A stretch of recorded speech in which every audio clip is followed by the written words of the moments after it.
Nosso Deus, amém, porque você veio, porque você pôde estar aqui. Espero que você seja ricamente abençoado, e sempre gosto de lembrar de que nós viemos à igreja, nós viemos aqui não para ouvir louvores que nós gostamos, ou ouvir pregações que também nós gostamos. Nós viemos aqui para adorar a Deus, somos adoradores. Deus é o auditório, nós somos os adoradores. Amém. Que Ele seja adorado por nós, pelo nosso louvor, nossa oração, nossa atitude e espírito de recebermos a palavra e vivermos ela. Amém? Amém. Amém. Abra sua Bíblia aí em 2 Coríntios, capítulo 4. 2 Coríntios, capítulo 4. Vamos ler dos versos 3 ao verso 6.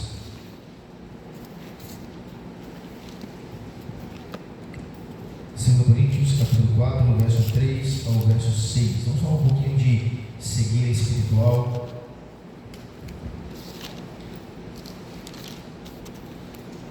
Diz assim o texto, acompanha com a minha leitura. 2 Coríntios, capítulo 4, verso 3 em diante diz: Mas se o nosso evangelho ainda está encoberto, é para os que se perdem que está encoberto, nos quais o Deus deste século cegou o entendimento dos incrédulos, para que lhes não resplandeça a luz do evangelho da glória de Cristo, o qual é a imagem de Deus.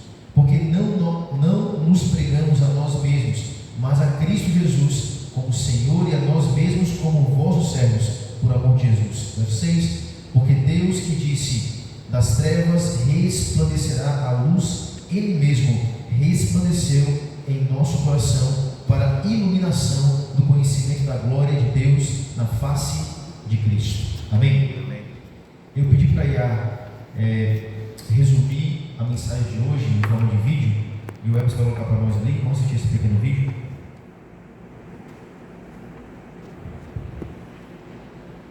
Bora mergulhar numa ideia bem intrigante, a de uma mensagem espiritual que para alguns parece escondida. Se o Evangelho é luz, por que tem gente que fica no escuro? A Bíblia tem uma explicação para isso. Então o ponto central é esse. Para alguns a mensagem parece velada, sabe? Como se estivesse coberta. Mas afinal, de onde vem essa cegueira? O texto bíblico aponta uma causa bem inesperada. Segundo o apóstolo Paulo, existe uma força externa que age de propósito para causar confusão. E essa tática é basicamente distorcer a imagem de Deus, fazendo ele parecer um tirano. Então, olha que importante, essa cegueira não é um acidente, é uma ação para esconder a verdade. Mas para combater esse engano, a história apresenta uma resposta, e ela é bem direta e poderosa. E aqui vem uma surpresa: vida eterna não é sobre duração, é sobre um tipo de conhecimento. É escrito como um ato de revelação mesmo, sabe? Tipo uma luz que surge do nada na escuridão. Mas o que é conhecer a Deus? É mais que saber coisas, é ter uma conexão pessoal, de relacionamento. Isso acontece no dia a dia, é um processo que vai gerando uma mudança de verdade lá no fundo. Quando o entendimento é de verdade, o resultado é claro, uma vida nova sendo construída. Mas olha só, o texto também diz que as pessoas não são só vítimas passivas nessa história toda, não. Pois é, aqui em João, a falta de fé aparece ligada diretamente a um coração que se endureceu. E em Romanos, Paulo meio que fecha a conta. A humanidade fica sem desculpas por não enxergar. Isso tudo deixa uma pergunta no ar, né? O verdadeiro conhecimento sempre leva à transformação? Muito bem. Pode colocar o PowerPoint aí, Emerson. Bom, olhando um pouquinho para o texto que nós lemos, Paulo aqui ele fala sobre, o verso 3 é meio que uma repreensão. Ele fala assim: mas se o nosso evangelho ainda está encoberto, é para os que se perdem que está encoberto. A mensagem está sendo pregada, mas algumas pessoas não conseguem ser iluminadas por ela. Essas pessoas, como diz no vídeo, não são vítimas passivas, mas têm culpa nesta cegueira. Como assim? Veja só, ele diz no verso 4 que o Deus deste século está cegando as pessoas, cegando o entendimento. Não é cegar os olhos, é cegar o entendimento, tem a ver com a nossa mente. Veja só, nessa frasinha aqui, olha, a batalha cósmica, ela gira em torno da nossa mente. Irmãos, Satanás não está lutando para ter domínio sobre o nosso rim, nosso baço, é sobre a nossa, até o coração é sempre de emoções, mas é aqui na mente o centro. Então, o mundo inteiro como uma ferramenta de Satanás, em muitos aspectos, luta para alcançar predomínio em nossa mente. É aqui que Deus está, ou deseja estar, e é aqui que o inimigo também deseja estar. A marca de Deus é onde, irmãos? Na fronte. E a marca da besta? Na fronte também.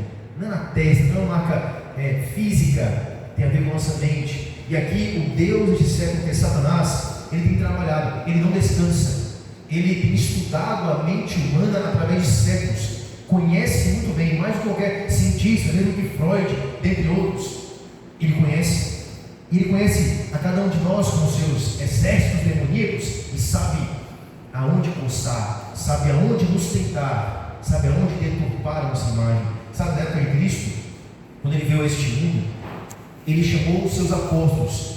Quantos sacerdotes, quantos doutores em teologia, levitas, ele chamou para ser seus discípulos? Nenhum deles. Mesmo Nicodemos, o professor dos professores, doutor em teologia, conhecia a Bíblia quase que de cor. Quando foi ter com Cristo, ele falou o quê? Nicodemos, você está perdido, tem que nascer de novo. O conhecimento, vamos ver já um pouquinho sobre isso, mas o conhecimento de Deus não é só um conhecimento cognitivo, não é somente informações, tem a ver com relacionamento capaz de transformar, capaz de mudar. Bom, e veja que aqui, essa luz que clareia e ilumina, é Deus se revelando. O verso 6 fala que é Deus que está se revelando a nós. Veja só, o Deus que os judeus pregavam, que os sacerdotes pregavam, os sacerdotes eram tidos como representantes de Deus, os levitas como aqueles que tinham a missão de ensinar as Escrituras. O Deus que eles apresentavam, e veja que o povo de Israel era o povo escolhido, e o Deus que eles apresentavam era um Deus deturpado. Os leprosos, eles diziam assim: você é leproso porque você é um pecador, foi longe demais, não há perdão para você, Deus está te castigando e você foi condenado a apodrecer e morrer aos poucos, a cada dia, expulso da sociedade. Mas quando Cristo começou a pregar, Cristo começou a apresentar um Deus diferente. Tanto é que os pecadores eram atraídos a Jesus. Um dos leprosos veio em direção a Cristo, ele cai aos pés de Cristo e fala assim: Senhor, se tu quiseres, purifica-me. Ele não tinha dúvida de que Cristo poderia purificá-lo. A dúvida era: tu queres? Porque ele foi ensinado de que a sua moléstia foi o próprio Deus que havia enviado. Veja o Deus que aquele povo apresentava. Satanás conseguiu o seu objetivo. Ele deturpou na mente, no sistema religioso judaico do primeiro século, ele deturpou todo o ensinamento, cegou as pessoas, de maneira que o Deus que eles apresentavam era um Deus tirano, um Deus que tinha prazer em castigar. Deus quer se revelar, ele se revelou através de Cristo. Lá em Hebreus capítulo 1, verso 1 a 3, é tipo assim: Deus falou à humanidade outrora, nos tempos passados, por meio dos profetas, mas nesses últimos dias ele tem falado por meio do seu Filho. Ele, seu Filho, que é a expressão exata do seu ser. Essas palavras não poderiam ser ditas a respeito de ninguém, a não ser do próprio Cristo. Nós temos a maior luz que já brilhou ao longo da história do mundo. É a luz da face de Cristo. Olha para Jesus. Olha seu amor, sua paciência, sua longanimidade.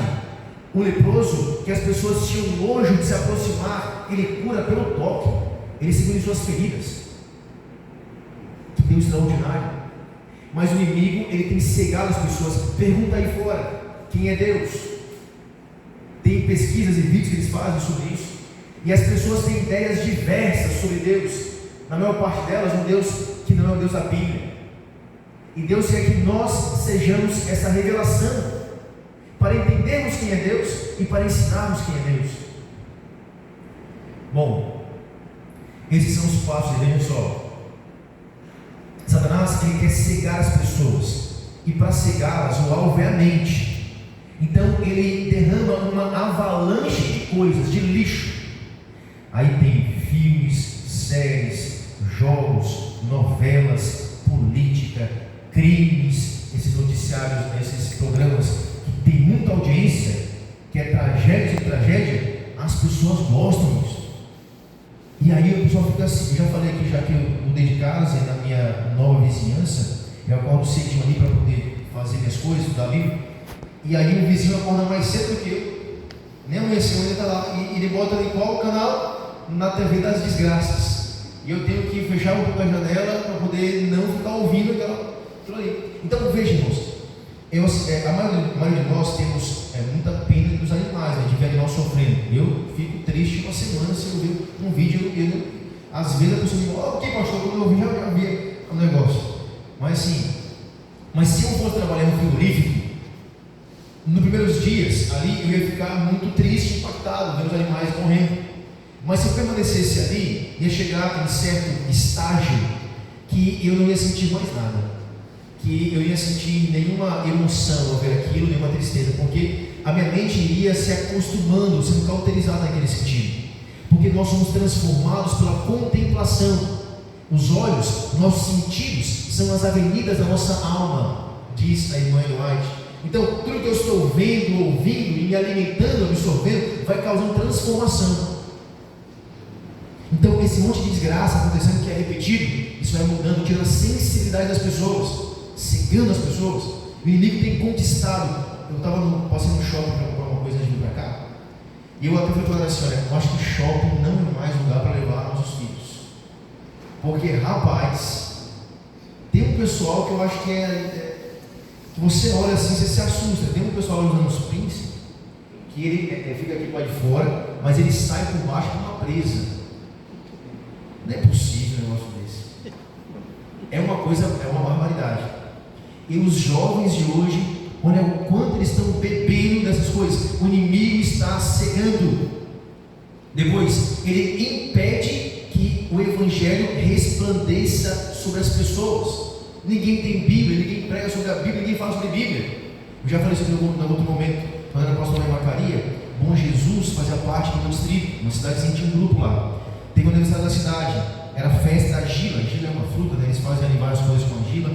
E eles fizeram um culto ecumênico, e aí chamaram mais de 20 igrejas, e nós fomos lá também. Eu fui pregar, cada um tinha 15 minutos de participação. E lá tinha pastor, padre, reverendo, bispo, um monte de líderes religiosos. E naquele culto público eu procurei uma Bíblia, irmão. Não tinha Bíblia nem para fazer um remédio, não tinha Bíblia de jeito nenhum.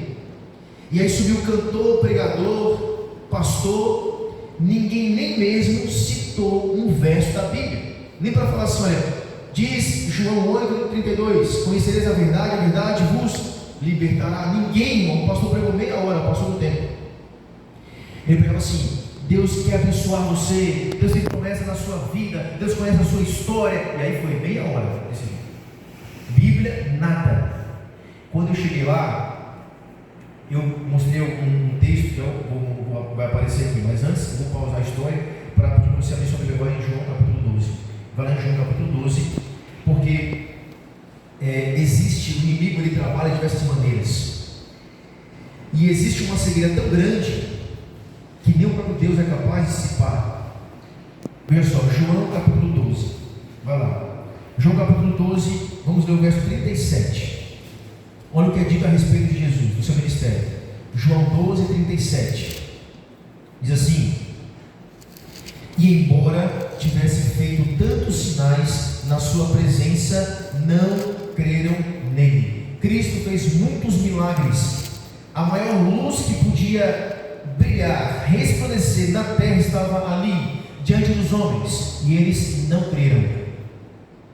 Irmãos, Jesus contou algumas parábolas. Quem se lembra qual foi a única parábola que ele contou, que ele deu nome ao personagem? Sempre é o pai, o filho, o semeador, mas ele deu nome a um personagem, uma parábola. Pensa aí, pensa. Lázaro e o homem rico. E na parábola Lázaro e o homem rico, ele morre, e aquela cena fictícia, ele está no inferno, o homem rico. Aí ele vê Lázaro e Abraão no céu. Ele fala assim: pai Lázaro, manda Abraão avisar meus irmãos, para não vir, para que eles não possam parar aqui também. O que Abraão fala? Eles têm a Bíblia, os profetas. Não, pai Abraão, mas se o morto voltar à vida, eles vão crer e se arrepender. Abraão falou assim: se eles não crerem na Bíblia, não crerão em mais nada, mesmo que o morto volte à vida. Aí termina a parábola assim. E aí, não é à toa que o nome é Lázaro. E lá na frente, o tal do Lázaro morre, irmão de Marta e Maria. 4 dias em decomposição, já cheirava mal. Cristo vem e ressuscita Lázaro. Que milagre extraordinário! Quando no domingo da Semana Santa, Jesus entra em Jerusalém montado em um jumentinho. É Lázaro que vai puxando o jumentinho. E algumas pessoas começam a se converter diante do tamanho do milagre que eles estão contemplando. Sabe o que acontece? Em outros judeus, volta uma página do capítulo 12 ainda. Para mim tem que voltar aqui. Capítulo 12, verso 9. Eu quero que você leia só o título, o subtítulo do capítulo 12, verso 9, se na sua Bíblia tiver. Quem tem aí, leia para mim aí, o subtítulo. Plano para tirar a vida de Lázaro. Os líderes religiosos raciocinaram assim: temos que matar Lázaro, pois ele está convertendo as pessoas. Olha quantos sinais, quantos milagres. E eles vão matar Lázaro, vão matar Jesus, vão matar todo mundo. Vão matar até Deus. Poder a gente se sentar no trono dele. Bom, a rejeição à luz. E aí, vamos ler mais um texto, Romanos 1. Esse texto também é interessante. Romanos capítulo 1, abra lá. Romanos capítulo